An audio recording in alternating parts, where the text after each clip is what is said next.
questions of for 5 minutes to do these kind of things, and then we'll take questions. Other candidates can ask other candidates questions or whatever.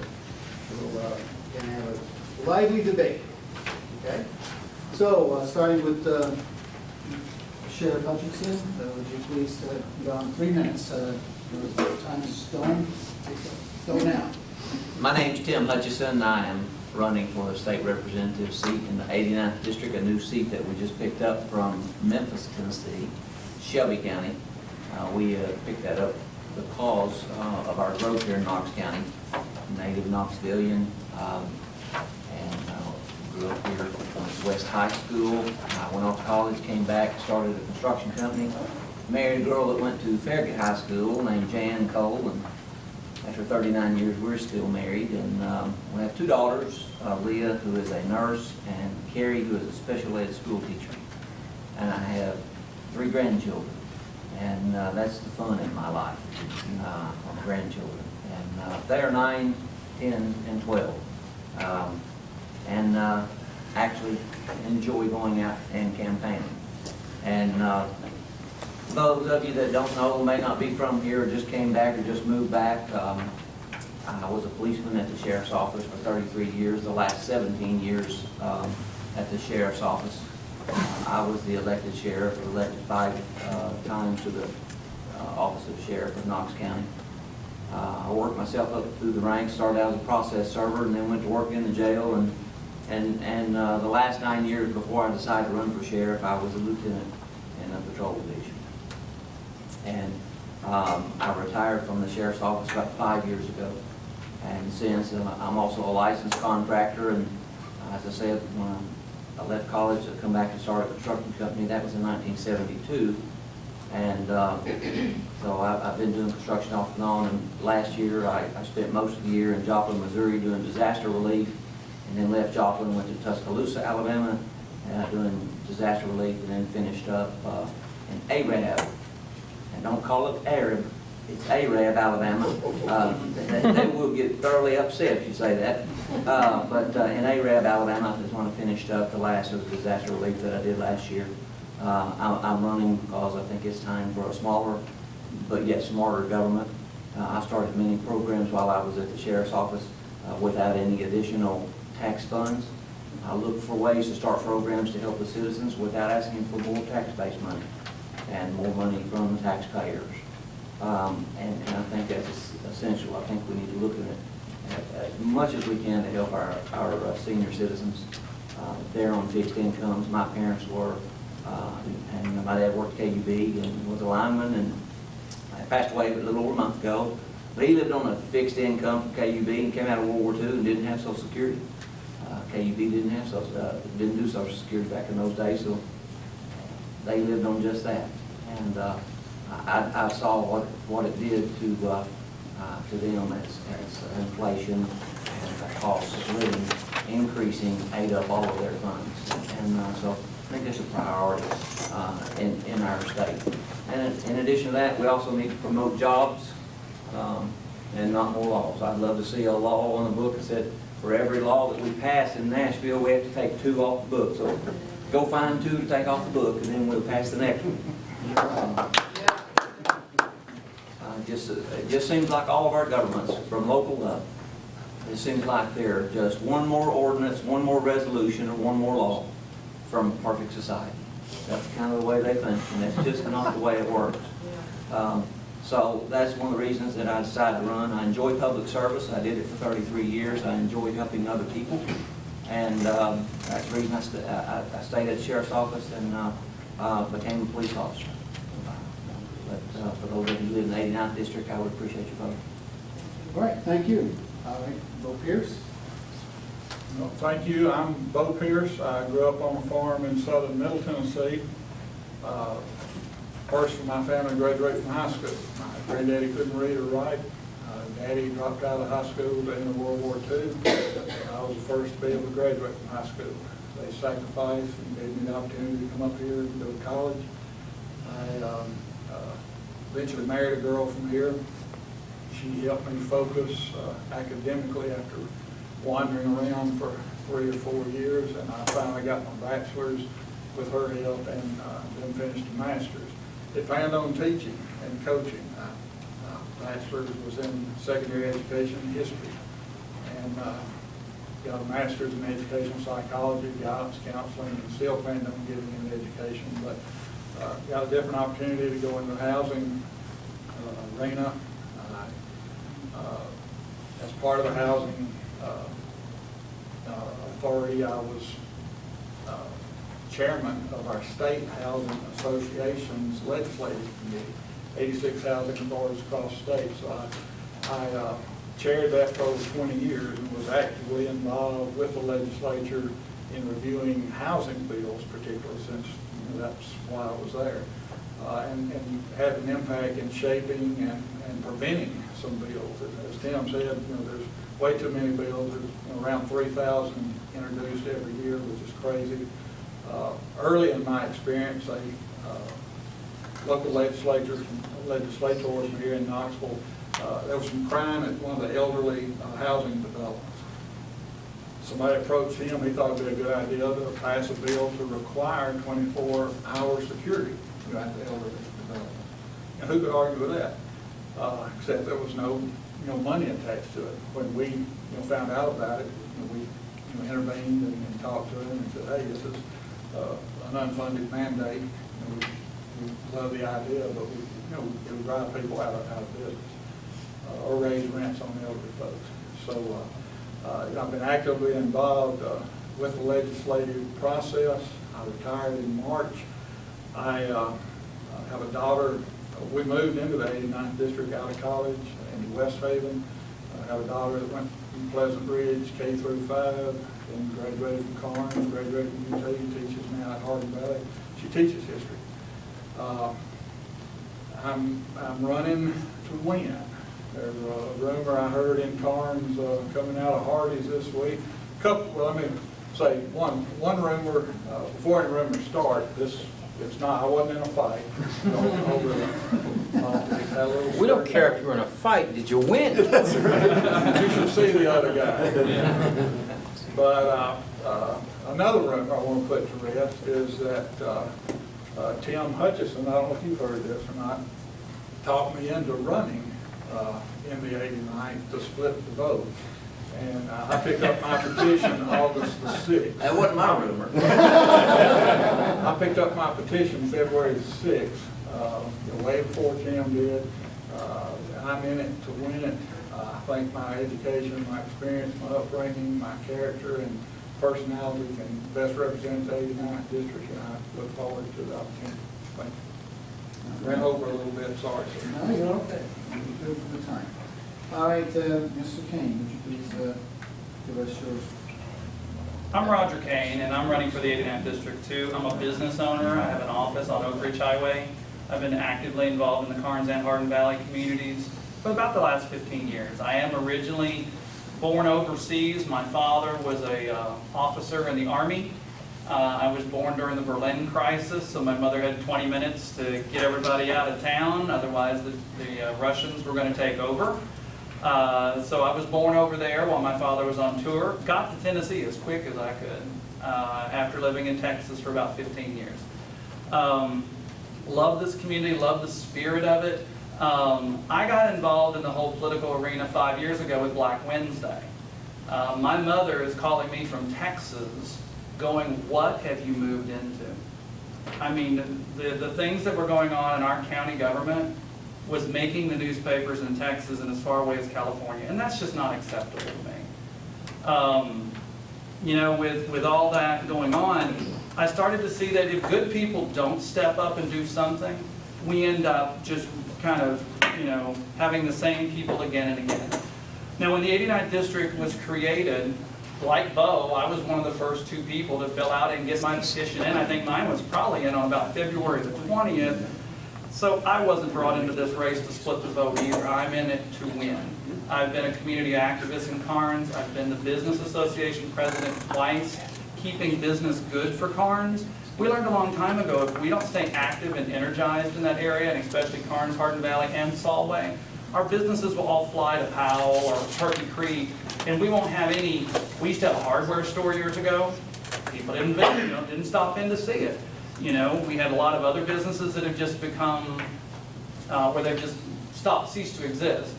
I've also been the fair president, which, although people don't think sometimes that it's a whole lot, I've probably taken today at least 40 phone calls about the fair. My phone number is on 49 different signs in the community for Hardin Valley, Carnes, and Solway. It is honestly like our homecoming in many ways. People love to come. They only see each other sometimes once a year at the fair. And so I will probably take somewhere between 500 to 800 phone calls between now and the time that the fair is over with on the 28th. By the way, you're all welcome to come. There is no cost to come to the fair. It's a lot of fun. It's in the air conditioning if you get a chance to come, so you'll get to be able to see all the businesses.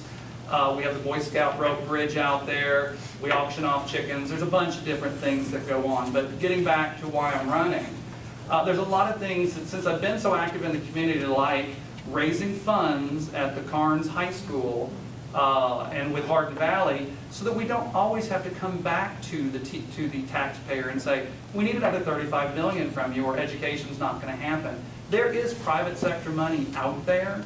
That's how Oak Ridge was able to complete their building projects. About, I would say, almost 60% of the money Oak Ridge raised to do their new high school was raised by contacting Lockheed Martin, Martin Marietta, all these other large corporations in Oak Ridge. Well, it kind of dawned on us that we're the ones that supply the employees to all those companies, so why can't we have a cut of that too? So we began looking actively to find those funds. It's not easy, by the way.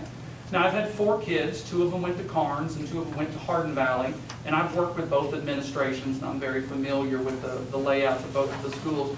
My son is currently the middle school track coach. He went on to UT, ran long distance for them, and has come back, giving back to the community. He also coordinates the Knoxville track program that many of you might have seen around the community. We stay very active in this community. My daughter will be working with Farragut this year. She was the majorette last year at Hardin Valley, and she'll be giving back as a UT twirler this year to the Farragut community. She has to go and help train their majorette. So we as a family see it as a civic duty to go back and serve the community in any ways that we can. But as far as me as a person, we have some road projects that need to be completed in Carnes and Hardin Valley and Solway. We have some taxes that need to be eliminated. I am not in favor of a food tax. It is a very regressive tax. Very few states have it where we're taxing the purchasing of food items. Is it time? Okay. Okay. Nobody said anything, so I wasn't sure. Okay, well, that's fine. We'll talk some more. Okay. At this time, since we have quite a few people, you have some time to ask them questions about things that are of concern to you, and just please limit your answers and responses to about 34 minutes. Okay, anybody? Am I asking a question? Okay. I was curious what your stance was on Plan ET. Any of you can start.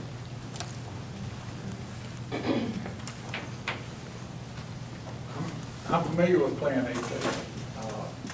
I know, local planning should happens and should happen every day. As long as it is locally initiated, locally operated, and locally carried out, we need good planning. As far as being part of some larger enterprise that is, maybe has different ideas, different goals, and certainly unfunded mandates attached to it, there's certainly some problems there. Okay. So do you like Plan ET or not? Well, I don't know, has it been settled yet? I saw some results of some early meetings last fall or early this spring. Is the process still going on? Well, there's Series 3 coming up in September, but it is pretty much settled. It's a decided factor. We got a $6.8 million grant, 4.5 from HUD and 2.5 from local nonprofits. And we are members of ICLEI.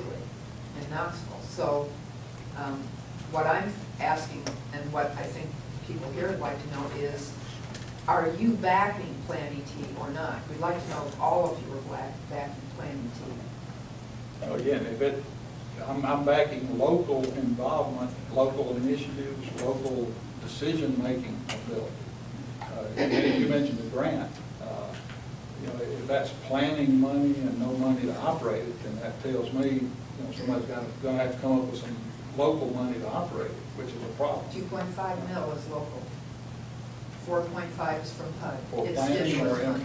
planning or implementation. I think both.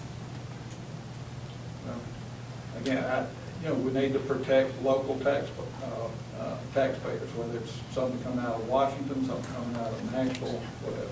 Do you know that it comes out of the United Nations? That's right. I think I've said local, I back local planning half a dozen times. Do you back Plan ET? It does come out of the United Nations. Yeah, it does. If it's coming out of the United Nations, no. I do not back anything coming out with rules and regulations and directives that are going to be mandated locally. Yes, and that's exactly what Plan ET is. Yeah. Covers everything. Yeah, I don't support that. It ties into many other movements of this, let's consolidate everything. And you have to watch when you consolidate power, because all of a sudden you consolidate power and you don't know who's really in charge and who's behind it. And just like Metro government here, the newspaper, the Knoxville News Sentinel, I was their poster child for years. They would beat me over the head because I always fought Metro government here. I opposed the consolidation of power for Metro government, and as well, we have to be careful with that, because every time you turn around, you'll see this new move by whomever, and you can't ever put your finger on whomever is, of either One Vision, 9 counties, Plan ET, or Agenda 21, and well, Agenda 21 doesn't really mean anything. Well, then why do they keep trying to push it if it doesn't really mean anything? And if it's not going to take hold somewhere, then why do they keep pushing it? And of course, they try to water that down and act like, well, it's not really binding, but we like it, so we're gonna be a part of it. And you really have to watch that, because there's, like I said, there's this movement. Everyone in the world knows you're not going to come over here at this point in history and fight the United States and win. So, there's this big move going on and movement going on that eventually they would love to see us take it over from within. And I think that's it. I always heard that in the in the 60s when I was in school, to watch out, that I think General Patton said it best, so we're gonna have to go there and fight some of them anyway, let's just get it over with. And all of that movement's, a lot of it's still going on. They're just being smarter about it as they go. Why did you oppose Metro government? Because it consolidates power down to one person. When one person gets elected, everyone else is appointed. Yeah. And what about the sheriff? Didn't they plan to do away with the sheriff and just have the police chief? Well, everyone's appointed, but what they did, just like they did in Nashville, they're still a sheriff, but they took away his police powers. The only thing the sheriff's in charge of in Nashville is the jail and serving civil process. And that's it. But he has no police powers, and the employees there cannot be, the sheriff's deputies cannot be certified police officers. So do you know who Sheriff Richard Mack is? Oh, sure, I know Sheriff Richard Mack. I know Sheriff Mack. Yes. We're kind of getting off topic here, but we need to let Mr.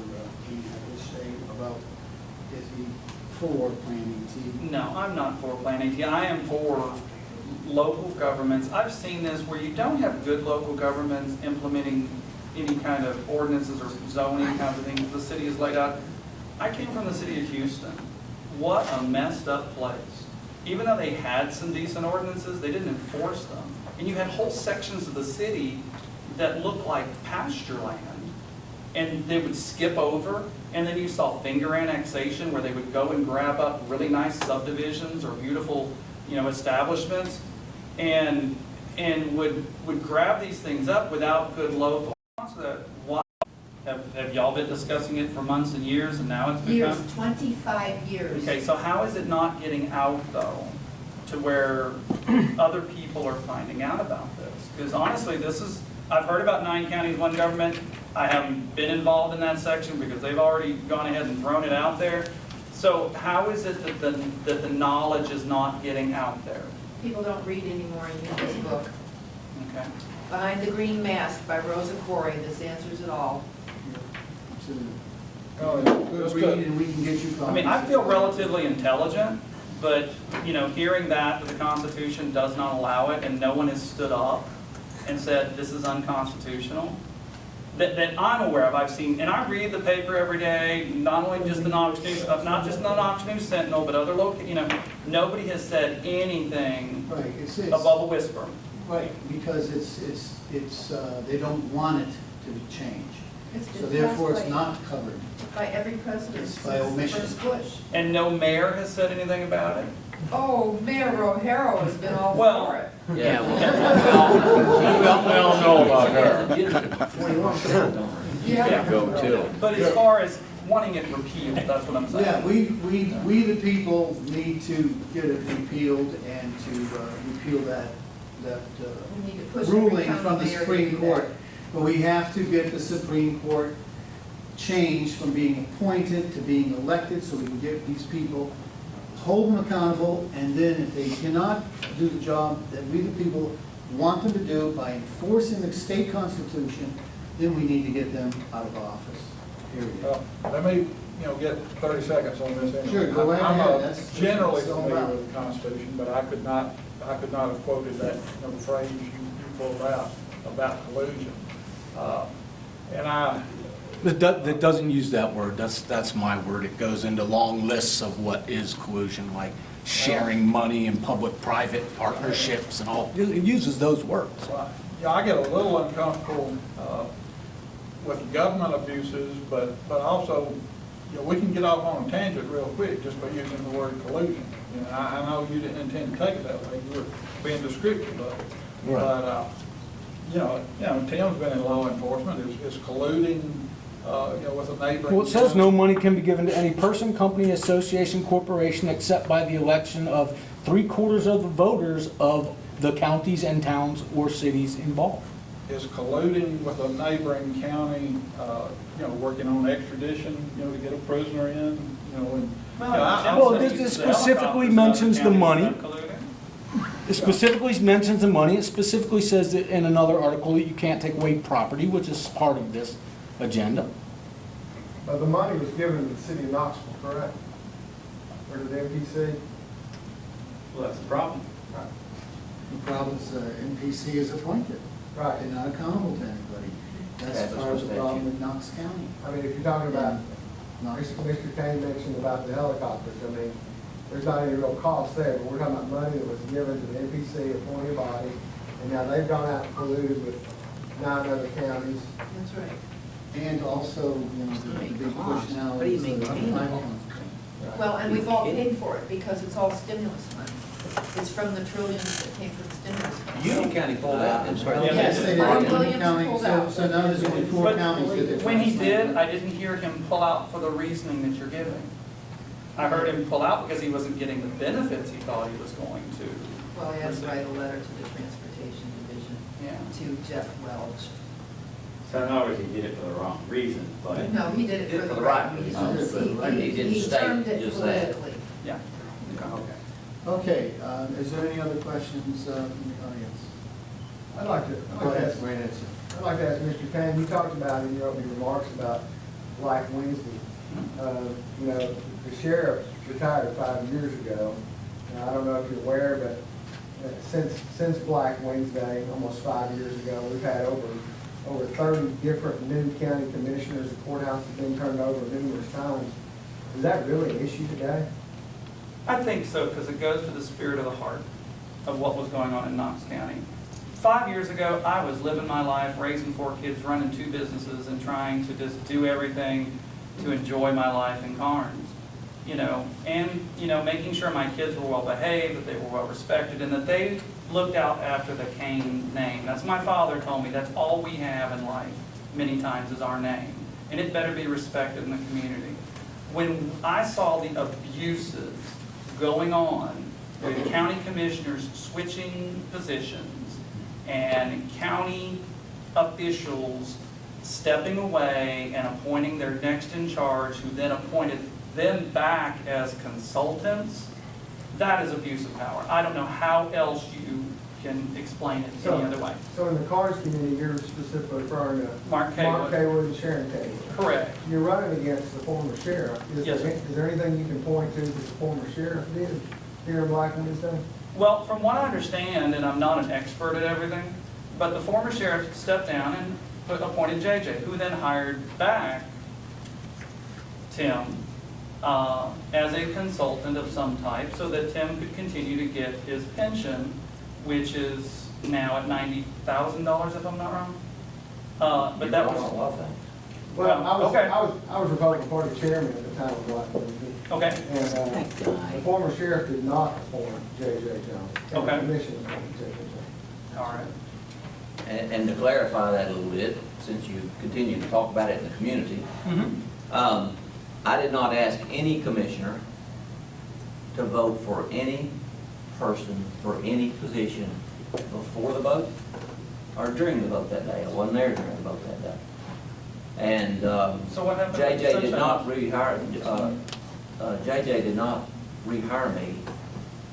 I had worked there 16 years under the civil service program. I was protected by civil service.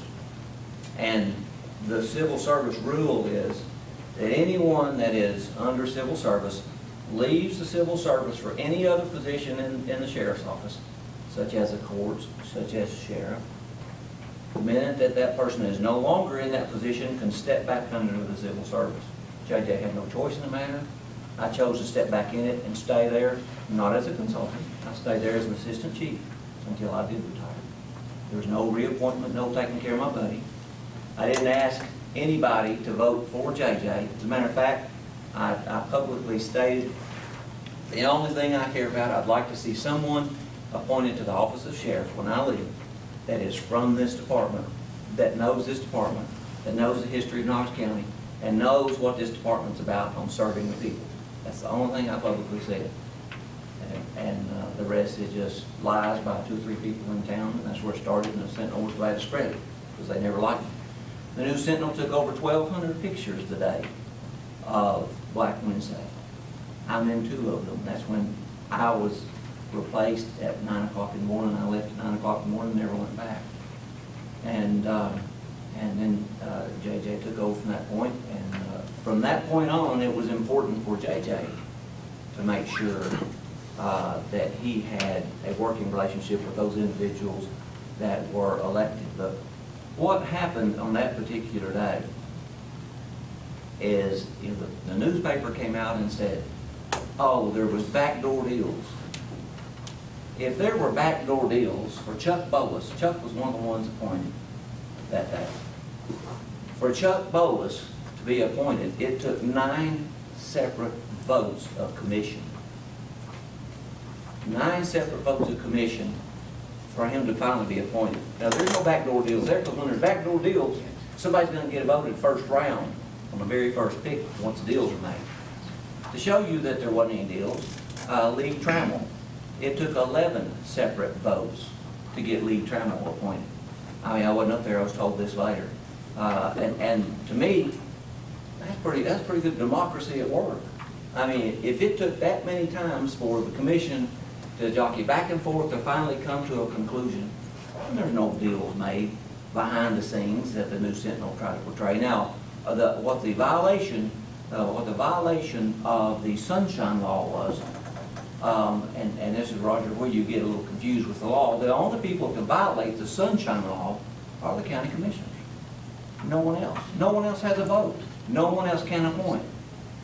I could have gone up there and lobbied for someone to be appointed, just like Bo could have, or any one of you could have gone up there and lobbied for someone that you wanted to be appointed. That's called democracy, that's called voting, that's called America, and that's the way we do things. And that's the way it was done that day. But they were talking outside the meeting, and that is in violation of the Sunshine Law. But the only ones that can violate that were those 19 commissioners. And when it went to court, all 19 of them admitted they did it. Every one of them did it. Go ahead, Bob. Not gonna get in between these, I'm between these. Bo, you want me to get you another Band-Aid? Structure. You know, I'm not a politician, I've never ran for office, never held office, I'm running to be a representative for the 89th district. And that's the same with me. I mean, I've not held public office until, running for this one.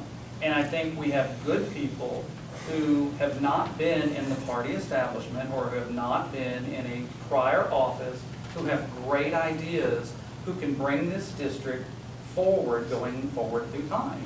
And that's why, just like Bo is running, that's why I'm running as an alternative. So show people that there are clear differences. My mother told me years ago, where there's smoke, there's fire. And unfortunately, the smoke keeps coming forward. And although, everybody can deny the fact there's no smoke in the room, it doesn't mean that there's not smoke. I understand about how the county commissioners did what they did. I understand about Black Wednesday and about the Sunshine Law. I'm not confused. But at the same time, it just seems like we became literally a laughingstock to the United States. And the talk of nighttime TV shows about all this, appointing your son as your replacement, appointing your wife as your replacement. This kind of stuff just doesn't happen in too many other cities. Now, you said that you've never been an elected official. Have you ever run for public office? I did run for office, and you know that. I ran for trustee 5 years ago as a result of Black Wednesday. Now, I have a question for you. I received a robocall, and I'm sure other people did. And then you stated our former sheriff was the mastermind of Knoxville's darkest days. Personally, I'm offended with this.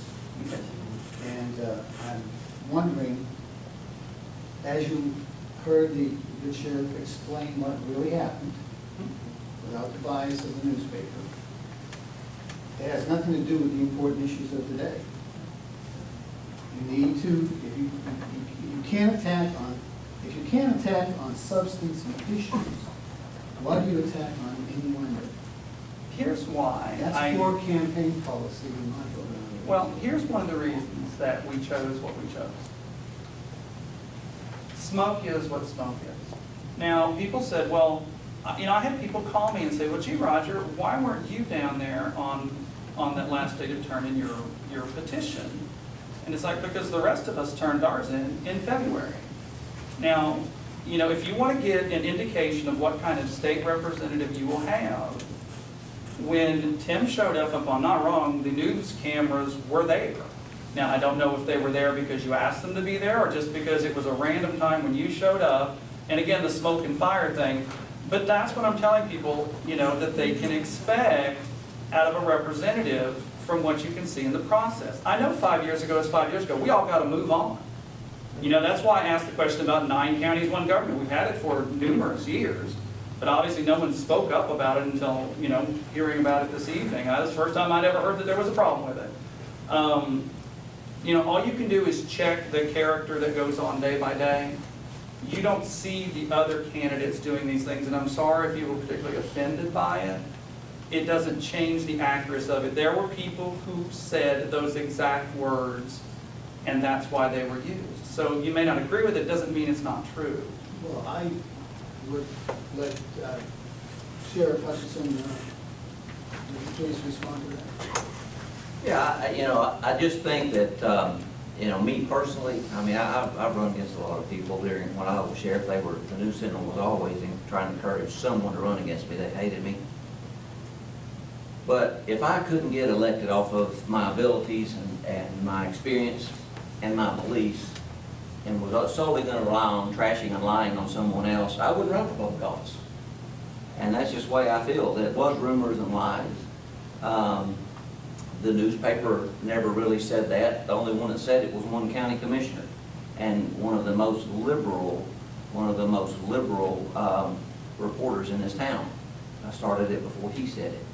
But you're wrong on the cameras. The cameras weren't there when I turned my petition in. They weren't there. I slipped in, and you know, once again, you're wrong.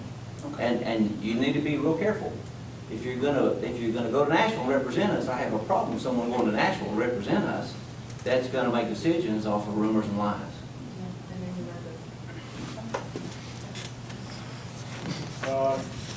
Again, I think I'm going to repeat what I said earlier. I think based on my upbringing, my education, my experience, my character and demeanor and personality, I could best represent the 89th district. I don't have billboards. I haven't done robocalls. It's very, very low-key grassroots. I don't have a machine, don't have an entourage. My wife is my campaign manager. She's my graphic artist, my navigator. Made us picnic lunches that we used while we were out in the district. It's a long way to Solway and Watt Road and wherever, so we took picnic lunches with us you know, every day when we were hitting the neighborhood. And I think that experience and my character and personality will represent the district well. All right, thank you, Mr. Pierce. You have a question? Okay, this is for all of you folks. And it's basically my contention that our country's in trouble because we've murdered nearly 60 million babies.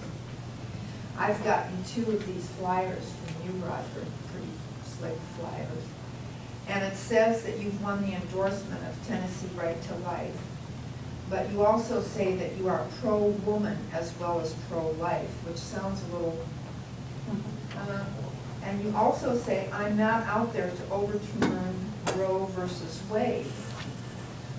However, if you don't want to overturn Roe versus Wade, that means abortion will continue.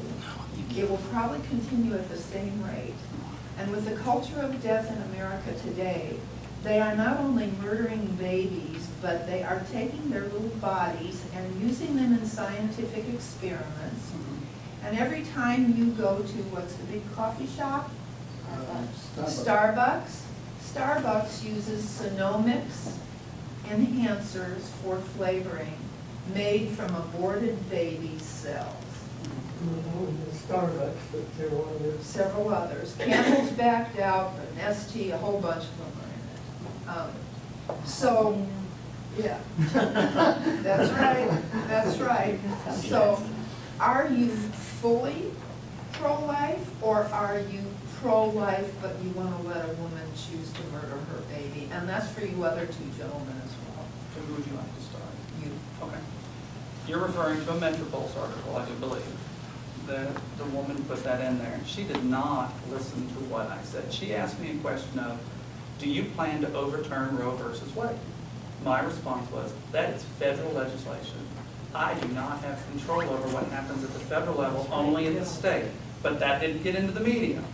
All she heard was, I do not plan to overturn Roe versus Wade, and she left out the federal part in the story. Because I've been called about it, and I've been asked about, how can you be both pro-woman and pro-life? Did you say you were pro-woman? On my campaign website, it says that I am pro-woman, Right. because the media was bashing the Republican Party as being anti-woman. Now, I have 2 daughters and a wife. I want my daughters to have access to equal education, equal job opportunities, equal pay for equal work. That is being pro-woman. Now, some people can misinterpret the word pro-woman to mean pro-choice. That's not what was said in my website. It says pro-woman. I want my daughters to be able to choose who they marry. My mother didn't get that choice. My mother was told who she marries, okay? That is not pro-woman. So I do support women's right to choose until the baby comes into the picture. And then you now have a third party that is involved in this situation. I have actively walked the streets protesting abortion. I have been involved in counseling sessions, not just, we always talk about the woman, and that's a very important part. I've actually worked with the men who were oftentimes told, you're going to pay to kill your child. And I have been in the clinics working with the men who are traumatized because they're just kind of being, everybody thinks the guy just kind of delivers and leaves and he doesn't want to be a part of this. There are guys who every day know that they are killing their child. And I have been a counselor to these men. So am I pro-life? Definitely. There's no question on that. That's why the Tennessee Right to Life did choose me. And the other gentlemen are pro-life too. I mean, but as far as me as a candidate, I feel that if children are being killed in the volumes that they are, we got to march in the streets. We have to provide counseling, not only for the women. And then the other thing the woman said in that article, I told her, I said, this is not 1974 anymore, when Roe versus Wade was passed. At that time, or 75, at that time, people were told it was a post-conceptive blob. It was a mass. It wasn't a baby, okay? Yeah, but we didn't know. We didn't know that a heartbeat begins at 18 days. We didn't know all the things that we know. So we can no longer play ignorant to the fact that a child is a child from the moment of conception. And so from a state level, yes, I want to work to reduce the ability of women and to obtain an abortion. And totally defund Planned Parenthood? You even bet. though our government in the State House is still giving them grants? Yeah, you bet. That's illegal too. But that is me. Go ahead, gentlemen. All right, thank you. Well, again, I grew up on a farm, and if you've ever been on a farm, some of you, maybe have a rural background. When you're little, one of your chores is go out and gather eggs.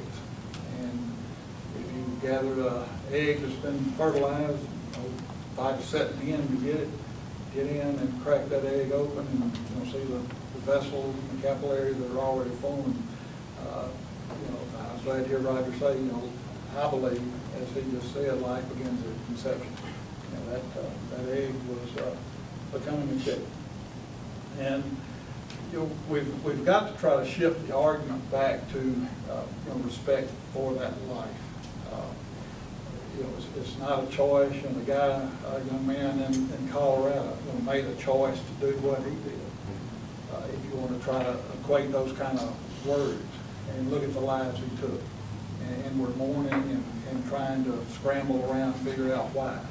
It's because there's no respect for life.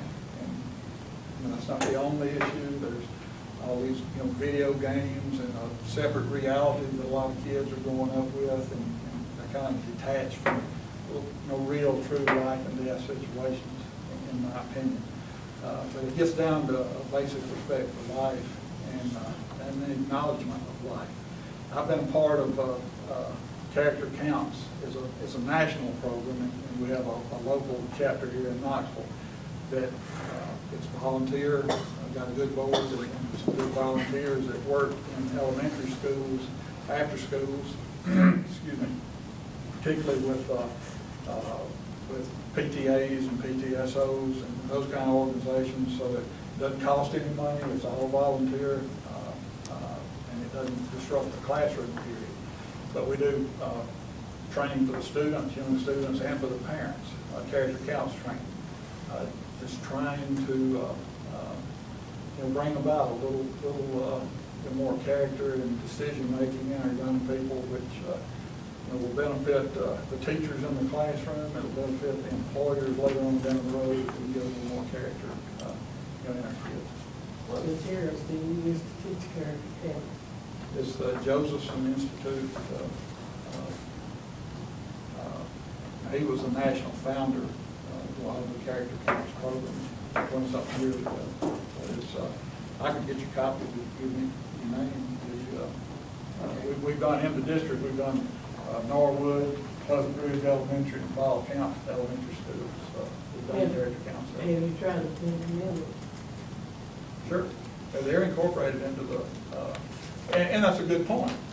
Until we get some laws changed, where we're not intimidated to do that outright, And don't quote me, somebody in saying it's a backdoor, kind of a backdoor way to get those attributes of the Ten Commandments into the school without being threatened with a lawsuit, to do it through character. Same principle. Thank you, Mr. Pierce. Mr. Hutchison? Well, I too am pro-life, and the decision, the Supreme Court decision was 1975.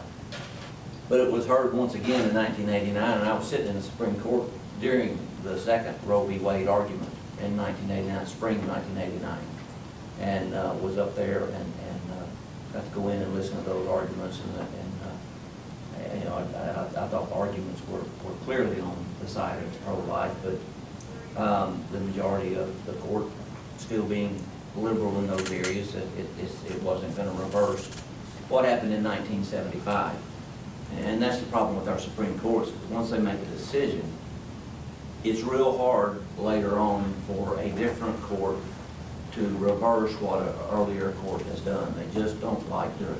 It's their fellow judges, it was prior judges, and they just don't like it. And my oldest daughter that's a nurse, what she likes doing better than anything else is working in labor and delivery, and she tells a lot of stories that go on in hospitals, and I think there are a lot of things that should be done. But one of the first things I think we need to do is to stop funding any form of monetary support for any type of abortion or the Planned Parenthood, and any of those programs, or any programs that gives any of those contraceptives of killing the baby after the fact. Thank you. Mr. One of the bills that come before the House this past session, it made some media coverage. I also contacted Bill Dunn on this particular bill, who was a representative in Carnes prior to the breakup of the district. It had to do with sometimes referred to as guns in parking lot bills. And it divided a lot of the Republicans because some were falling on the side of the businesses, thinking there's a property rights issue, where others were falling on the side of the gun owners as the right to protect themselves and carry their guns and their automobiles. I hope all of y'all are familiar with this. I'd like for you to address what your views are on that particular bill, because I feel pretty sure that it will probably come back up again. Well, I think most everybody in here knows I've been a firearms instructor since 1979, also a Tennessee State handgun permit instructor, and pro-Second Amendment life member of NRA, and NRA member since 1979. So I don't have a problem with a law-abiding citizen carrying a weapon. I do believe they need to be trained. We don't turn our 16-year-old young people out into a car without training them, and I don't think we ought to just turn everybody loose with a gun without training them. And when you get to the property rights issue, I think they took that way too far, and at the same time, I think the NRA went way too far. If the people are well trained and they have a handgun permit, and they're out somewhere and they're carrying that gun with that permit, and they have to go to work all of a sudden, what are they going to do? Stick in the mailbox out at the edge of the property? What are they going to do with that weapon? We know it's going to be there, whether it's against the rules of you know, whoever owns the property anyway. They're going to have to put it there. Those property owners are going to put some stipulations and rules in place for those individuals that have a handgun permit to carry, and they're going to know who they are, and they can put some rules in place about what to do with that weapon in the car. Even though that during that program of teaching those people, we address that. But at the same time, when it looked like that may go, the NRA decided to tag on to it at the same time. Well, anyone going to and from hunting, what if they've got their gun in the car? That ought to be included as well. No, it shouldn't have. You shouldn't have mixed the two, because what really came up first were the peoples with the handgun permits. And that's what came up first. And that's what was being addressed. And the NRA should have left it alone, and it probably would have passed. And the minute they said, let's let anybody going to and from hunting have their gun in the car also, that's when the business owners stood up and said, well, wait a minute. Well, we've got property rights. We don't want anybody that's going hunting after work, which means that somebody can have a gun in the car all the time, and all they got to do is say, but I was going hunting when I got off, or I was going shooting. So I think that's owners, holders to be able to keep their weapons in the car wherever they are in this state. But I won't go any further and say that anybody that's going to go hunting can have a gun on private property where they really don't want you to have it if they're at work. Just to clarify about having the firearm in the car at any time, would that include, would you be in favor or against in schools, school parking lots and/or church school parking lots? Well, schools is a different issue altogether, and you know, they're under 18, they can't have a handgun permit, so it's gonna be illegal for them to have one. Like a parent with a Teachers permit. can. And, pardon me? Like a parent with a permit. From my understanding, through the concealed carry course. They can't take it inside the school. The schools are posted. Well, the schools are posted. Can't take it in the building. They really can't charge if you have it in the car and it's legal for you to have it if you're just driving through the parking lot. But they cannot take it in the building, and that's what it is. The building is posted, is what's posted. Okay, Mr. Pierce? How many times have I said I grew up on a farm? Got my first shotgun in 1960. Got a handgun carry permit, NRA member. I won't go into all the depth. Tim did a good job of, I think, of outlining this current situation and the NRA overstepping, I believe, that he did. I'm an NRA member, I think I said that. Yeah, I was an AARP member early on. They started bombarding me when I was about 46. I don't know about y'all. I always thought you had to be 65 or something. I started getting their stuff when I was in the late 40s, and eventually they wore me down when I was around 50, 51, and I joined. And but became very disenchanted with a lot of their political stuff and dropped them. And I think NRA has stepped into it here in Tennessee with this. It would become this particular question, and it will be the same if it comes back, gets into an economic development question. With that, you take a Volkswagen, whether 5,000 jobs, what have you. If we're sitting here, as good an economic climate as we have, and Tennessee is rated very, very highly, by most developers across the country. But if we're not careful, we're going to turn this into a negative economic issue.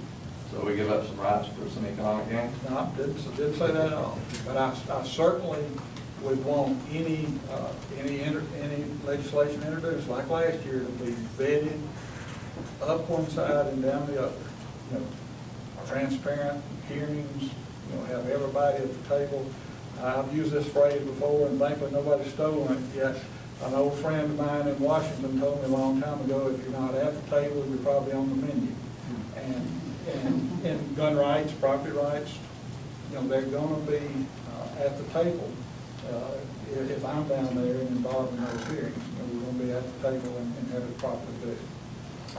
And I think the bill will come up again. I think it needs to be split apart, to where you vote on both sections of it separately. I think it would have passed, like Tim said earlier, if we hadn't have added the little codicil at the end of it. And that's what we need to look at, and look at it as two separate bills and, vote one way or the other. So, you have to balance the right of property owners with the rights of the folks to carry guns. As it was written, how would you vote? How it was written the last time, Was the amendment? I would have voted it down. But if it's split up, I would probably look at it, you'd have to see how it's all worded again. Because every time these things come up, they're worded, slightly different, and you have to look at every nuance and every word, because every word has a meaning in these things. But it would just depend on how the next set comes up. I'll continue with this, using the Constitution and all that stuff. The Second Amendment strike bear arms. There is no real property right amendment to the Constitution. That's correct. And when people say, oh, I don't want you on my property with a firearm, that translates over to rental property also. So at any time, you can be relieved if you don't own your own home of your firearms, which is violating the Second Amendment. So that's how you solve that problem. But I was going to go and continue on with another thing. Is this? I've been asking actually legislatures about this. Is if you guys get in, do you have any plans about illegal immigration? And I say that because I've mentioned it to Mr. Hall, and I've mentioned it to Canfield and Becky Massey, a bill about making it where you cannot export funds out of the United States unless you have proof that you earned those funds legally. In other words, visa, driver's license, social security card. In other words, you can't go to Western Union and ship the money out because that takes the incentive to be here out. You can go to Walmart on Clinton Highway and watch over $100,000 every Friday shipped out of the country. It is a very large part of the Mexican society. Would you be willing to be one of the second or the third or the fourth on this bill? Or the writer of the bill. Or the writer of the bill? Bo, you want to go first? I mean, I don't mind, but it's been ping pong between me and Tim, and I want to open up the floor. Those were controversial things.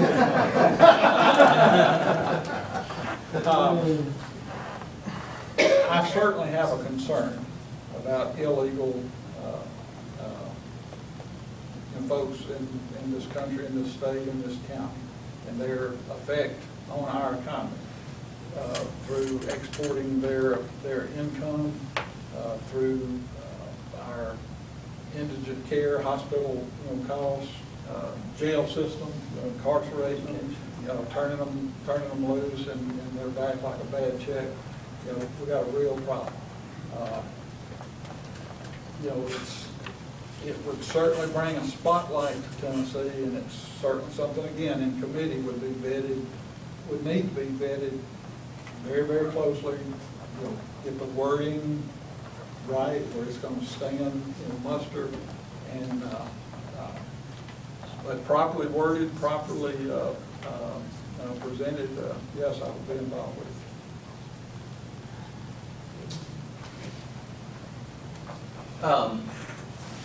Several of the issues that you talk about were recently addressed by the Supreme Court, and they upheld a couple of them and denied most of them, but they're reserving most of that authority for themselves and not allowing the states to get involved in that.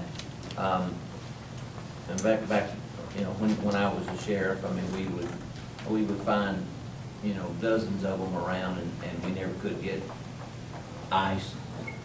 We never could get ICE to come pick them up. We'd have to turn them loose. The only ones eventually that they started letting us keep until they could get someone from ICE here to look at them, or if in the jail I started years ago was a gang book, a gang recognition book, and so what they finally started doing was, if you see any gang-related tattoos on these individuals, then hold them, and we're going to send somebody down there. And if they had the gang-related tattoos on them, they would usually take them and deport them. But that's about the most they would do. To be honest with you, they don't have the manpower. We don't have the manpower. That's one of the big problems that we have now. One of the things that's probably helped this country as much as anything on getting some of them back to, a lot of them back to Mexico, was our economy turning south. There's not as much work for them here now, so a lot of them went back. I'm starting to see more coming back in again, though, as work starts to pick up. Alabama passed good legislation. And, I was actually talking to somebody one day at the Hispanic Chamber of Commerce, and I said, do you really think we could afford the cost of rounding up 14 million people? He goes, I think you're overanalyzing the whole thing. He said, really what you just have to do is announce you're going to round up 14 million people. He said 12 million to 13 million would head for the border and sit there in the little towns along the border and wait to come back in another way. You'd have to round up 1.5 million, 2 million people, but that seemed feasible as opposed to 14 million of them. You know, and this was coming from somebody who's Hispanic himself, who is a member of the Hispanic Chamber of Commerce, because they understand the friction that it causes here. You know, I really thought when Alabama passed their rules, and the back of my mind I'm thinking, this is not going to be very productive for Alabama as far as who's going to pick the crops, who's going to do crops all got picked. Everything still happens. So I think the fear that we have of doing some of this is just that. It's fear. 80% of what you think is going to happen doesn't happen. And, you know, maybe we need to look at some legislation like that in Tennessee. Roger, the FBI statistics say that 10,000 Americans, citizens, die per year at the hands of illegal aliens. 10,000 American citizens. And President Eisenhower shipped them back by the millions. Wasn't it Teddy Roosevelt did too? Who was the other one that did it? I'm not sure. But Millions. I think Roosevelt fought him with his bare hand. We wiped 1 million of them out. I think he took a lot of them back and killed them. And by the way, it is not 14 million, it's 35 to 40 million. That's right. And I can give you a prime example of what they're doing in this country. I was in the laundromat one day, some time ago. There was a young man there with, 3 very young children. Said his wife was at home with the baby. And I asked him if he knew what was happening to our country, what was wrong with the country. He said, oh yeah, and nodded toward the back of the laundromat. He said, that's what's wrong with it, all these illegals. He said, I had a good job making, I've forgotten now what he said, a good salary. And he said, my boss fired me. Oh, I guess it was $150 a day. And he said, for, the call. And he said, my boss fired me and hired 3 Mexicans at $50 a day. He said, we lost our home and everything we had. That's what's happening to this country. And I'm over it. That's a great point, because when I was down in Tuscaloosa doing the disaster relief, I'd have to go to the laundromat, and I was sitting there one day, couldn't hardly find anything, and I just had probably 30, 45 minutes to throw them in a washing machine and then come back a couple hours later. And I couldn't find anything because it was full of these Hispanics. You know, I'm like, man, this is where we need to go round them up. Just go to the laundromat. This is where they're at. And it's true. Western Union on Friday. The ice hat. Oh, yeah. Western Union on Friday. Got a question back here? Okay, sir, go ahead. Yeah, can we talk about jobs? I'm a small business advocate, and my belief is that most of the majority of jobs in this country are generated by small business owners. There have been a couple of pieces of legislation that have passed this year to really help small business owners. I'm curious, number one, are any of you in tune of any of those? And you can answer that later. But first of all, I'd kind of like to get to the point of, based on your history, and based on, because Tim, you did a great job as sheriff. You did, okay? I mean, everybody I've talked to, and I didn't live here, then I had just moved here as you were moving out. They said, man, you were the sheriff, and I want to thank you for that. But my question is, you were working with someone else's money, okay? As a small business owner, what have you done to generate, or have you ever run a small business, and what do you feel you have the experience on to be able to create jobs and create an environment to bring business into Tennessee? And I'm not talking about federal dollars or state dollars, I'm talking about small business, grassroots, up from the bottom to the top. And I'd like all 3 of you to answer, and then if you can, if you would, if you're attuned to any of the small business issues that were passed this year to help small business owners, I'd be interested to hear if you're even attuned to what's going on there. Yes, I have run a small business. I had a construction company, and like I said, I started it in 1972, and then went to the sheriff's office in late 1974, just to stay there for 2 months while the weather was bad, and stayed 33 years. And I kept that business off and on while I was at the sheriff's office. After I left and retired from the sheriff's office, I built a couple houses in South Carolina, custom homes, and and have done construction for a long time. My grandfather had a large construction company here as well. But I think as a state government, from me talking to business owners, current business owners and all, I was talking to a business owner at A.T. Hines, which is a construction equipment supplier, and I was talking to him just the other day, and he said, I have yet to find one real law that's been passed while I've owned this business here that has helped me as a business owner. He said, every time they start to talk about helping the business owners, he said, I've got to hire another secretary to take care of all the paperwork for my business. And I think he made a very valid point. Every time I turn around, just like for my contractor's license, you know, when I didn't have any employees and I subbed everything out as a contractor, all of my subs, I required them to have workers' comp, and I had to have I kept the forms and all, made sure that they all had workers' comp. Well, it wasn't very long until the insurance industry passed a law in Nashville that we had to have workers' comp even if we didn't have any employees, if we had a contractor's license. So that's extra expense on me as well. And then the years, like the 2 years when I was over in South Carolina building some homes, the insurance industry also had a law passed whereby that contractors also had, if with your contractor's license, you now had to have at least a $500,000 or greater liability policy, even if you weren't doing anything in the state, whatever. Well, I mean, I had to pay all of those fees and all those expenses to the insurance companies. I wasn't even here and hiring anybody and nobody working for me and had to have those things. What I did was, anytime I would bid a job, I would get a policy that would cover the job. So, again, as I've said before, the best thing that we could do to help businesses is to try to get the government out of the way and quit trying to help by passing statutes and passing laws that's going to restrict them and cost them more money. Let me help you with one of those, and I'm not trying to embarrass you, but if you ever decide to go back into homes, or if anybody else here might be doing contractor work, there now is a what they call an exemption to the workers' comp law that can be filed through the Secretary of State.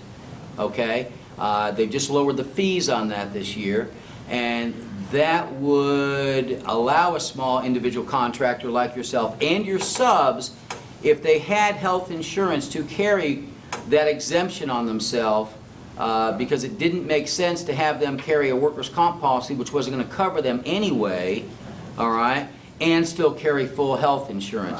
So back in May of 2011, there was an exemption that was passed that allows the small business owner to go to the Secretary of State's page and file for that exemption with his business license. So and that whole law was designed to make sure that people had business licenses and were not operating on the trunk of their car. Exactly, and it was a good law. But anytime we can get an exemption like that, that's great. Especially if it doesn't really apply to you in the first place. I mean, when I was in South Carolina those 2 years, I was paying all that insurance back here, and it didn't even apply to me. I wasn't even here. Mr. Pierce? Well, I said earlier that Tennessee is rated, as y'all know, and agree, probably one of the top 5 states for economic development. And we certainly don't need to do anything to screw that up. Taxes, regulations. I probably said this at Carnes a while back, but one of the bills I was involved with on the state level affecting businesses and development, 2 years ago, 2 sessions ago, the comptroller, Justin Wilson, was unhappy with the way the tax increment financing statute was being applied by Knox County, other cities and counties that use tax increment financing, TIFs. That's a contact sport, a bloody sport. It's very complicated, but it's a good tool for cities and counties to develop and redevelop property and generate jobs. But whenever the statute was first written, it had been amended and changed many times, and the different entities were interpreting it differently. So he wanted to completely rewrite it, write a whole new statute, get everybody on page 1. And because of my relationship with him and the housing industry, we got at that table rather than being on the menu. You know, we were involved in helping shape the legislation. Then when it got into committee, you know, we were down there for committee hearings. It was obvious that the bill had problems. You know, the Chamber of Commerce's, you know, had questions. Some of the different legislators started having questions. So rather than try to push through a maybe bad bill or not get the best bill we could, we pulled it, the sponsor pulled it, and we spent the off session rewriting the bill, sharpening it up, also educating the different entities on what we were doing, how it would affect them, and then it was reintroduced this session back in the spring, and it went through unanimously. So there's a new, not a new bill, it replaces a bill. Again, I don't want more and more bills, but it replaced a bad bill. Now, that's the kind of thing, again, I think I could bring to the legislature, you know, to help businesses. Also, I think, getting back to character counts, education, improving education, you know, we've got Carnes and Hardin Valley, you know, high schools in the district. We've got Pellissippi State. I want to improve graduation rates, but not just improve academics, improve the character, you know, of the kids coming out, whether they're ready to go right into work, whether they're ready to go to Pellissippi and get a career-ready, you know, program there to go on into work. But they'll make better employees, they'll make better tax-paying citizens, because they're better prepared coming out of school, academically and character-wise. All right, thank you, Mr. Pierce. Mr. King? Well, I've been a business owner for 15 years and have had to deal with this on a regular basis. We, you know, kept 4 employees, had to make many difficult and challenging, you know, the last 5 years has not been exactly pleasant for most people, but everybody stayed employed. But we just had to rethink our structure from top to bottom and get rid of redundancies and inefficiencies that were okay in the good times, but are not useful. We've got to do the same thing with Tennessee government. There's all sorts of redundancies and one department superseding another department. You know, some of the things that we have passed that have been good legislation, tort reform. You know, tort reform is a situation where people are compensated for an injury. It needs to be reasonable, okay? But if you drop a pickle from a McDonald's hamburger on your lap and now you can't love your husband anymore, okay, there's something wrong with that. And we need to eliminate this. Honestly, I think it might not be a bad idea to go to you know, the loser pays method. You know, if you want to bring some kind of frivolous lawsuit, like the lady who brought the lawsuit about the finger and the Wendy's chili. Now everybody goes, wow, that's just, you know, Wendy's has to defend that, and they have costs involved in doing that. And all the insurance company had to do was, she thought that Wendy's made chili like some factory somewhere. They make it at each individual facility. So all you had to do was go to the kitchen and go, hands up. You know, okay, everybody's got their finger. This kid, she had actually worked in a mortuary and had borrowed somebody's finger to put in her chili. This kind of abuse just needs to be, you know, that's what tort reform is for. You know, we also need to look at unemployment reform. I had a lady leave my employment because she was having all sorts of personal issues, and she would come to work late, she would leave early, she would cry half the time at her desk, and I'm trying to be a compassionate employer. I mean, right now, one of my employees brings his 2-year-old to the office every day, welcome to working in 2012. You know, we have a little playroom for him, we got some Legos, we got video, but this is what you have to do to keep good people today. This is the adaptations you have to make. You know, when this lady left, I got a phone call from the unemployment board. Well, Mrs. Such and Such says that you let her go because you don't have any work for her. I said if she would stay awake and stay focused, she could work all that she wants. But unfortunately, you know, she doesn't show up for work. And somehow as a boss, I'm supposed to understand this. The woman said, well, that's what you say. And so they granted her unemployment. I told her, you know, do what you want to do. I don't have any control over you as an unemployment person. This went on for 3 years. She would get another job. She'd get fired because she hadn't gotten the 90-day window of time because they figured out she wasn't going to work. She got to go back on my unemployment. This went on. So guess what happened to my unemployment rates? Yeah. So things like that need to be worked on. You know, to make business good for Tennessee, you can't continue to do these things and then expect somehow that we're going to be competitive and profitable and stuff like that. Maybe Mr. King. Question right Yes, this is kind of a follow-up to Mr. Hutchison, to your response for job creation. And I do believe that, in your 12 years spent as a sheriff, that you did a great job, but, and I'll give you a chance to maybe clear this up a little bit, but in 2009, the Knoxville News-Sentinel did produce an article about you being involved with Randy Hinton and owning a car dealership with Lincoln Ford Mercury that they filed for bankruptcy within inside that year, the 2 years while you were in South Carolina. Can you talk a little bit about that and the effects that maybe, going forward, looking forward to the position itself within inside the state legislature? I mean, that comes across as something. Sure, that, I'll be glad to, but you need to identify yourself that I think you're Rogers campaign manager, is that correct? That's correct. Okay. Yeah, I will. I bought stock. I didn't run anything. I didn't run that business. I bought stock. Just like I bought stock in General Motors, I lost that money too. I didn't run anything. Wasn't here, wasn't involved in it, wasn't part of any bankruptcy. I've never bankrupted, never been a part of any bankruptcy. okay, well, the paper did say that your name was Well, attached. if you're going to believe the paper, you need to get in another business. We need to get a new paper. Especially in Knoxville. Okay, ma'am. I have a question about the small business, back to the small business. Line. I understand that that people, international people that move to the United States, they do not have to pay the same funds that we as Americans have to pay in a small business. Is there anything that the state of Tennessee can do to make this equal, that people need to be equal with and so I think I'd like to, Mr. Kane? It is federal. It's run through the State Department. It's federal. But I was just wondering if the state, does anybody Well, else want to come? the state, there is an incentive for them to come here and start businesses and be good business Of owners, course. et cetera, Yeah. and they give them those incentives, and it is monetary.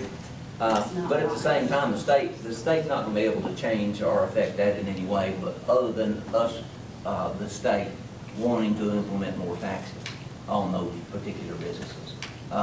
You're right, I mean, somebody comes in from some other country and gets a break that you're not getting, operate the business right at next door, it's not right, it's not fair. Well, that's like an open invitation for all of these people to gush into the United No doubt. States and even into the state of Tennessee to open their small businesses, which is not right for the small business owner here in the state of Tennessee. You know, we the people can solve that problem if we would do so. Do not buy 1 penny's worth of anything Right, from I know. foreign-owned companies, outfits. Just don't do it. I've walked away from gas stations. I've walked away from convenience stores. I've walked away from, I used to live in Virginia, and sometimes I would leave late in the afternoon and planning to stop over. When I got to Roanoke, I was in northern Virginia, way up north. Stopped one day at Ramada Inn, thinking that had always been a nice inn, and paid for the room. Walked in, I looked around, I thought, I don't think so. I walked back in the bathroom and and I walked over to the bed and pulled back the sheet and the cover top, whatever. And there was a dirty towel made up in the bed. I threw my clothes back in the cart. I went back to the office. I said, I want my money back and I want it now. Who owns this place?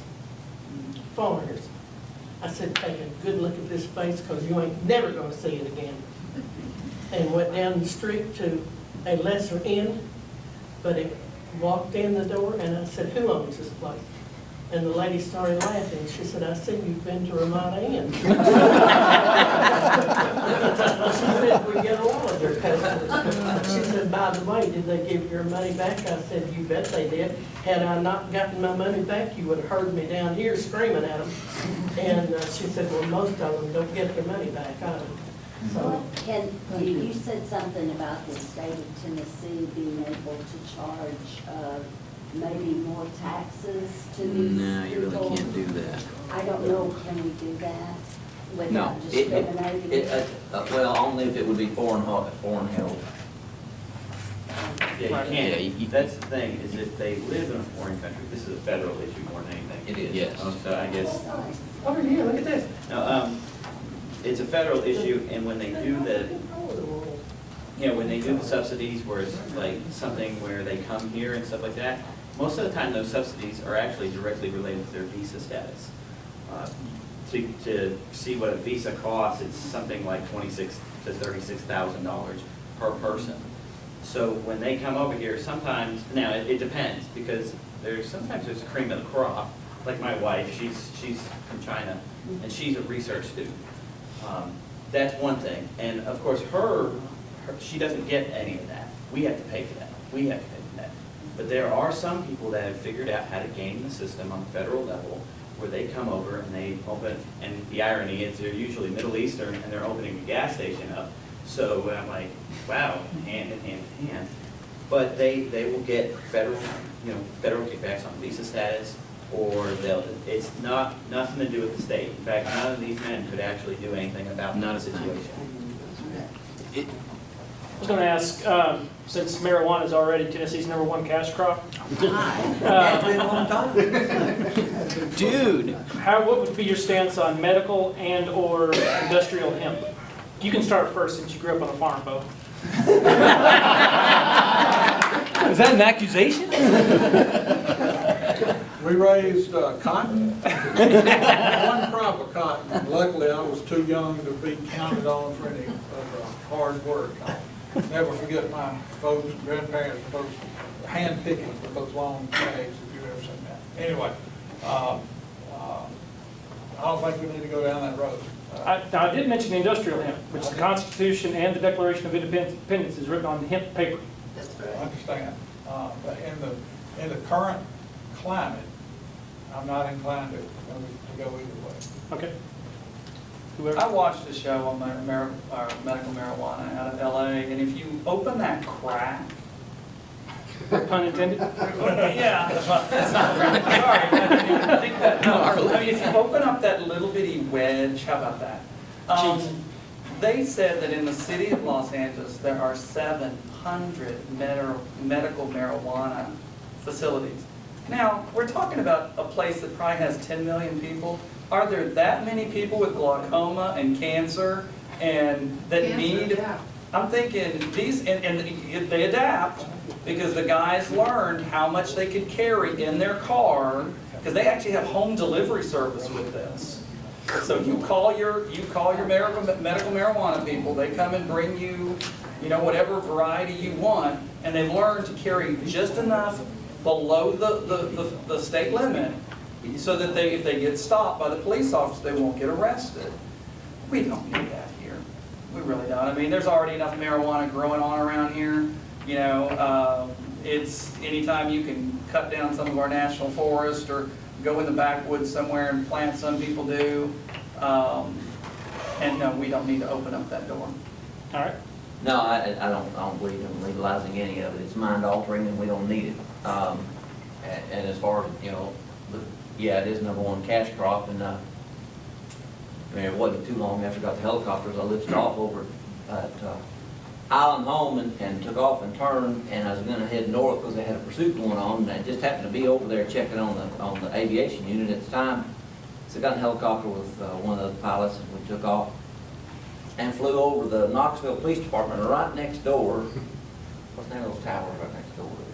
Right next door to those towers, spotted about 100 marijuana plants right next door to KBD. and Townview Terrace, right behind Townview Terrace, it's all weeds and grown up, and they'd gone in there and cleared the middle of it out and were growing. I mean, it was right next door to KPD. And so, but I got on the radio and I said, you might want to tell KPD they might want to go over there and look behind Townview Terrace. And bring a weed whacker with you. Yeah, but Don't stand too close to the burn pile. I don't believe in legalizing any of it. I've dealt with people for a lifetime that were on different drugs, and some of them legal, but most illegal. And I've had to fight them I've had broken bones from them. I've been cut with a knife by them, and the only time I ever got shot was by an assistant city chief, where he accidentally shot a mailbox and the bullet split, ricocheted, and hit me when I was a firearms instructor. But I've got, you know, I've been cut by them, I've been in fights with them, and I know, you know, they said, well, the marijuana, it just kind of mellows them out. No, it only lasts a little while. And then all of a sudden they get cranked, and then you're in fights with them. And they do crazy things, and I just don't believe in legalizing any of the mind-altering substances.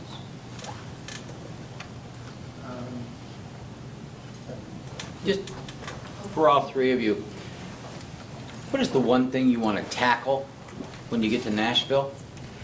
What is the one thing that is the burr underneath your saddle that would benefit the people of the 89th District when you get to Nashville? Not first. Everybody's quiet. What bothered me, I mean, I was at the sheriff's office 33 years and sheriff 17 of those years, and what I was down there, I was actually down there most of the time fighting two different things. But one of the things that I fought as much as anything else was the unfunded mandates. People don't understand that the unfunded mandate, it's like Obamacare being passed on, that's an unfunded mandate. That's going to affect most people. Oh, no, that's funded. Right on our backs. Yeah. Yeah, right. But, you know, the unfunded mandates that the state would send, they would pass a law, not realizing when they pitched that pebble into the lake, the ripples of where it would go, and they would pass a law, and you know, a lot of times they would pass a criminal statute where they would lessen the sentence.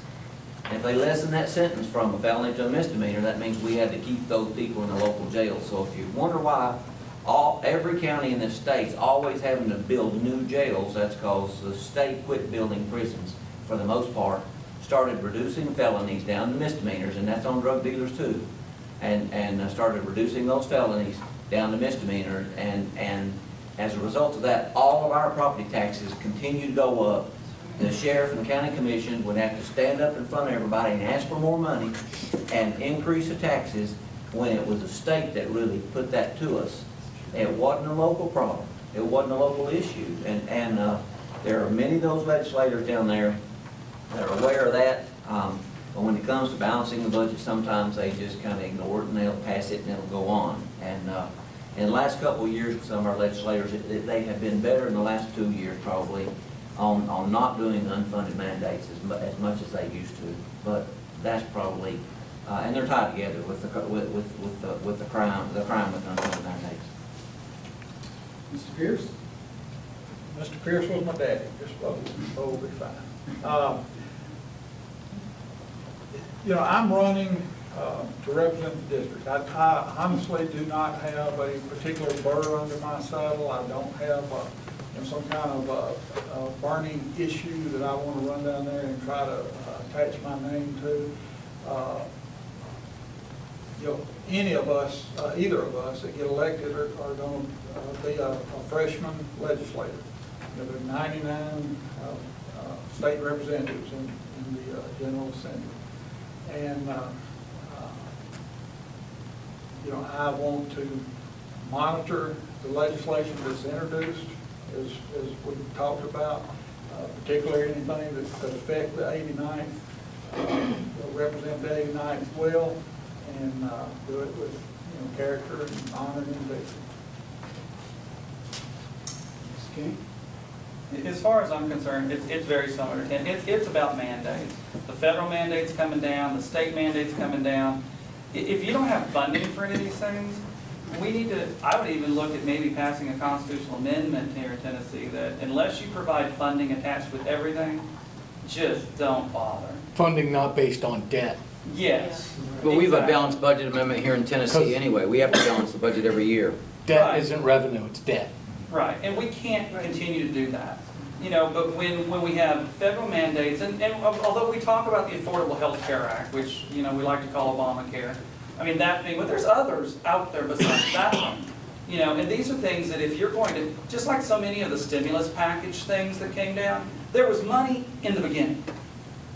And then they ask you to continue to provide the service even though there's no money later on. And that's something we cannot, as a people, stand for very long. They do it all the time, you know, and we need to have somebody standing up for us, you know, to say, no, this is not going to work in the state of Tennessee anymore. Thank you very much. Real quick question, two questions. You said you're a small business owner. What's your business? I'm an insurance agent and I also work for Kaplan Financial as a teacher of adults. Well, I have been a homeschool parent. I've been a public school parent, a Christian school parent. I mean, we do whatever it takes to make our children successful, and all of them have gone on and done very well in both the college level and the high school level. You know, education, I think we need to rethink some of the things. I would like to see more money put into vocational education. You know, I think the last time I spoke here, SCORE, which was run by Jamie Woodson, talked about how out of 100 students that start the 9th grade in Tennessee, 69 will graduate. Now that's public school. Okay, homeschool has a whole different, you know. But then out of the 69, 46 will go to college. Out of the 46 that go to college, only 29 will come back their sophomore year to college. And I think 16 of them graduate. We're spending 100% of our money for what 16 of these students do. Do we need to give a competent, great education to our students? Absolutely. We need to demand excellence not only out of our teachers, but out of our students too. We need to let our teachers teach. I think that's been the biggest shift, you know, years ago, was when everybody started micromanaging the teacher. She can't do her job anymore. She teaches the test. Now, whenever you start throwing money out there, there's all sorts of strings attached. I learned that a long time ago. And so what I think we need to look at is maybe some different processes. You know, we've offered charter schools. I don't know that we've gotten the results in charter schools that we thought we were going to get. And we still continue to do them. Maybe we need to rethink the whole idea. You know, but we've got to, you know, as a business owner, I've got to, when I look at employees, they have to be able to do something other than tell me every function on a cell phone and every program on every level on a computer game. You know, and that's why I'm saying vocational education, which Carnes has, Byington Solway, and Pellissippi State. Maybe we need to rethink some of the trades we're teaching. I mean, I talk to business owners every day who say, I cannot get a guy who can do any plumbing work, any roofing work. I mean, this summer I sent my 16-year-old out to work on a construction site. Now, he was limited in what he could do because there's all sorts of rules and regulations about that. But I want him to learn a usable trade in case he doesn't go on to college. And that's how we need to rethink some of this stuff. Because, you know, homeschoolers do a great job. Christian schools, Montessori schools, and public schools do a great job with what they've had. We just need to rethink some of the processes that we're going through. Again, my daughter's completed her 8th year as a high school teacher. Her first 5 were at Central. Her last 3 have been at Hardin Valley Academy. She's completing her master's this summer at LMU. Elijah made a good point. We've over-regulated the teachers. You know, we've got to let the teachers teach. Got a friend who retired from a local law enforcement agency a year and a half or so ago, and got a job at a school in the 89th District High School teaching a criminal justice course. It was made for him. He was perfect for it. Kids loved him. He loved to teach. You know, had a whole career experience to teach on. I saw him a few months after the school year started last fall. He was miserable with the bureaucracy and the paperwork and everything that he did not really fully understand he was going to have to be involved with. And he quit this spring. He didn't make it a year and went back to another law enforcement agency in a neighboring county. We need to let the teachers teach. We need to evaluate them. We need to fairly and critically evaluate them, but we need to let them teach. I met with Dr. Anthony Wise at Pellissippi State early on in my campaign, wanted to see him. And I knew of Pellissippi, a lot of stuff he did, but I didn't really know some of the details. And he was kind enough to give me an appointment, and I looked at a lot of the statistics. You know, the cost-benefit ratio of money going to Pellissippi is unbelievable. It's a jewel. You know, and Tennessee, and particularly in the 89th district. I forget exactly, but the incoming freshmen at Pellissippi State, Carnes and Hardin Valley make up around, I believe it's like 16% come from Carnes and a little lesser number come from Hardin Valley Academy. So they are, using that either for college-ready courses or to prepare to go on to higher education. To be perfectly honest with you, I don't know. I just don't know, and I'm not going to try to mislead you what legislation has been done to affect homeschool or what could be done to affect homeschool. But would be, as a legislator, would be perfectly willing to listen to your concerns and see what could be done. Well, my belief is that regardless of who our young students are, where they're from, what ecosystem, economic system that they're from, how much money they have, whether it's rural or whether they're in a metropolitan area, I think every student in the state of Tennessee needs to have the same basic education. I think that's important for them. I think it's very important for the state of Tennessee. For us to be able to recruit businesses to come in here, they're going to look at the schools. They're going to make sure that we're not going to be placing more taxes on them, such as income taxes and all that. From what I've seen and having to fight, I had to plan and present to county commission and manage a $50+ million budget every year at the sheriff's office. And so I was, the schools get the majority of your tax dollar in Knox County, probably. 60%. Yeah, well, 62% plus capital. Right. Capital's not in the 62, they say 62, but it really comes out to about 75 to 80, some years 80. And so, we're trying to run everything else in the county under that 25% usually. And from what I've seen from being there many, many years, throwing more money at the problem is not solving the problem.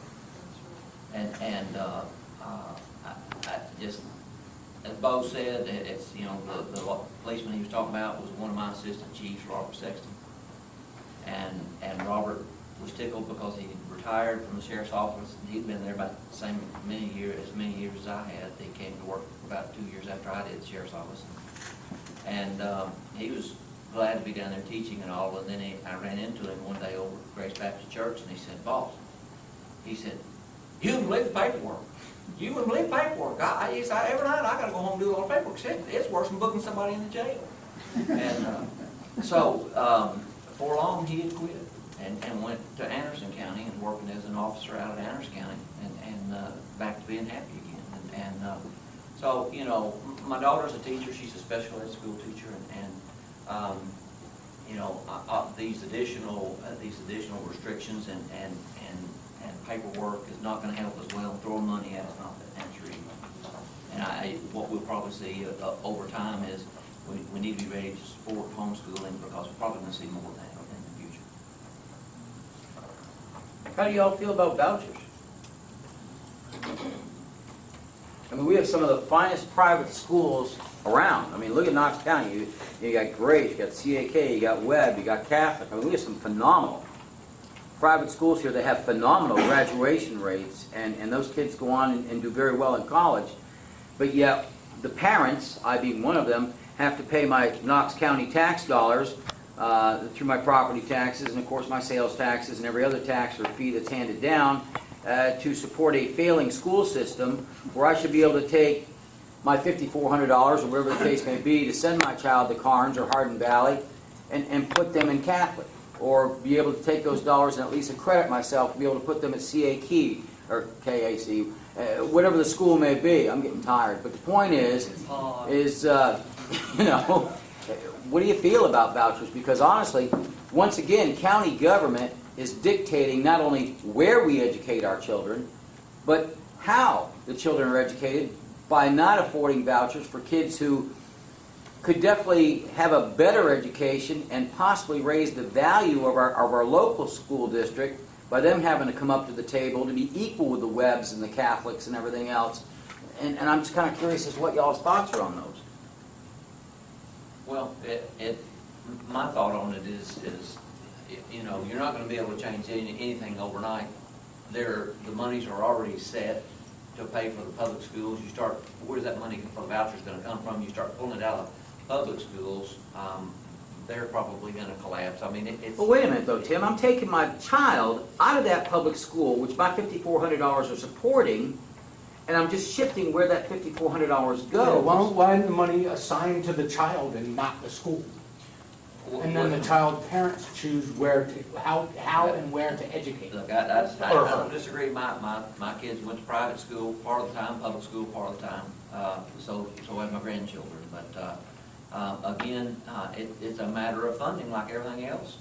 And I'm not there to see how that is laid out with the state of Tennessee at this point. But I'm very sensitive to those things.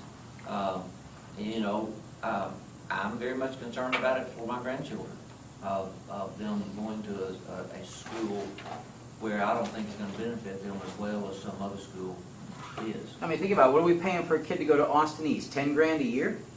And that same kid goes to Carnes for $5,400? Where's the balance there? Yeah, and what state, it's that way all the way across, it's all the way across the state of Tennessee. And how does Tennessee rank in education nationally? We've got to do something different. 46. May I tell you something, though? I'm digging that book you gave me, by the Good, way. because whatever the feds fund, the feds control. So by passing vouchers, which came out of the Rockefeller Foundation, not our friend, it came out of the left and they sold it to the right. If we fund these private schools with vouchers and choice and charter schools, the same national tests will be forced on all of our good private schools, our homeschoolers, everybody that we want to have a better education through those schools in. That's what's going to happen. Ask yourself why Obama, Arne Duncan, the CFR, and the Heritage Foundation are all backing this stuff.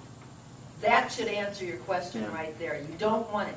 What you want is to force the public schools to go back to basics and get back to reading, writing, and arithmetic instead of attitudinal testing and PC. Well, and one thing, it's obviously a important issue today and for the next generation, several generations. I agree with a lot the lady just said. One thing I would be interested in as a legislator is looking again at electing county school superintendents rather than appointing. I think we're all in favor of that. Big change when that happens. It's Yeah, because there's no accountability. That's right. You can do whatever you want. Yeah, when you, it's not a perfect system, but when you hire a football coach, you usually get a guy that's played football and hopefully at a pretty good level. When you get a superintendent, you hopefully are going to get somebody that's been in the classroom, that's can understand top to bottom, I'm in favor of electing superintendent. Amen, amen, amen. So, Mr. Hall, are you going to introduce a bill to help us? I'm for electing superintendents. Okay, let's get And I mean, the bill there's been going, baby. bills that get started, but they die in committee. That's For why. anyone who doesn't know, that is our state representative, Steve Hall, President Lincoln County District. Well, as far as my educational issues, the problem, I am in support of a voucher-like system, but it needs to be tweaked. First of all, I want to see what, thank you. I want to see what's, right now, there are 4 or 5 states, I'm not sure the number, who've actually implemented this, Louisiana being the first, where they're offering vouchers. But here's one thing I mentioned earlier. Whenever you offer something to people, there's all sorts of crazy strings attached to it. And that's what I'd have to look at the whole concept of vouchers. We can't keep doing the same thing and expect different results. You know, Insanity. one of the things that I liked when we were homeschooling is that we could demand excellence out of our children. You're not moving on past this topic until you have grasped the concept, because so much of education is incrementally, it's all tied together. And if you lose a skill set somewhere, it can be detrimental to your child's entire educational process. That's very hard to do in the public school setting. Okay, that's why we chose to homeschool. But then at the same time, there are things that can be done like district-wide open enrollment. We saw this at Hardin Valley. It only happened for 1 year, and then they shut it down. But you had parents who had a vested interest in these children, pulling them into Hardin Valley because of the perceived idea that they would get an excellent education. Well, if Austin East shut down for 4 months in the summertime and reformulated themselves to be a top-notch science academy, would parents not want to send their children, like the new Science STEM Academy that just opened up at the LNN? It has no proven record. It just opened. But parents see the potential. And right now, we just, we need to look at possibly doing something different. Of course, as a state legislator, you can only act on what, you can propose a bill and it might die in committee, things like that. But at least you should say, look, we can't keep doing the same thing. It is too important to our society. It's too important to our business. And, part of that academia thing, like eliminating cursive, eliminating multiplication tables. I deal with adults every month who cannot tell you what 10% of 100,000 is. They cannot tell you what 50% of 200,000 is. It's like, guys, this is your state exam and there is no calculator, because they've been told from the public school level, there's always going to be a computer, there's always going to be a calculator. Welcome to trying to get an insurance license. There is none. They don't give you one. Okay? And you have to have some basic skills, which our teachers taught us. Okay? Which our teachers taught us, knowing the capitals, knowing the presidents, knowing, the multiplication tables. Those are all fundamental, like you said, that we have to get back to teaching.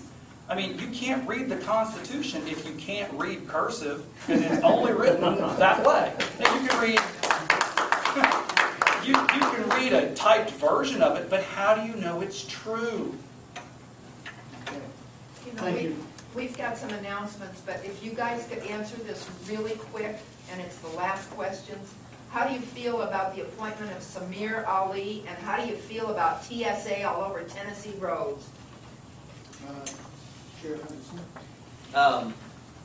Well, I generally keep my eye on anyone that I know is Muslim, especially if it's someone that wants to talk about things such as Sharia law and complying with Sharia law, and I mean, I took counterterrorism training in Israel,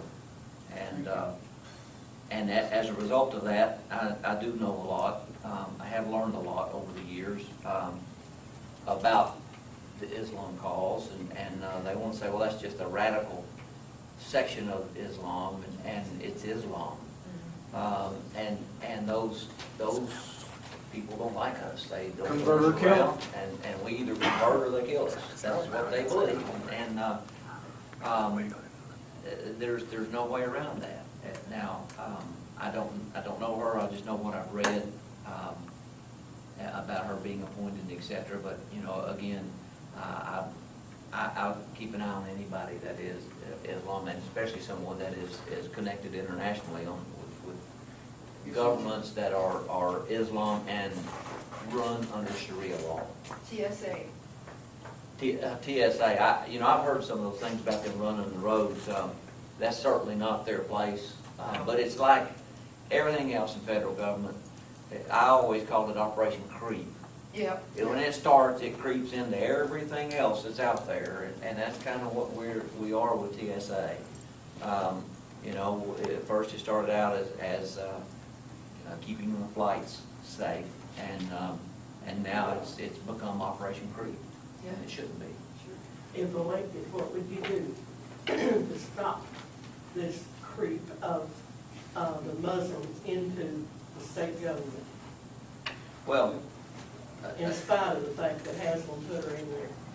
Well, I think, you know, if you don't agree with that, you have to agree with the individual that did that.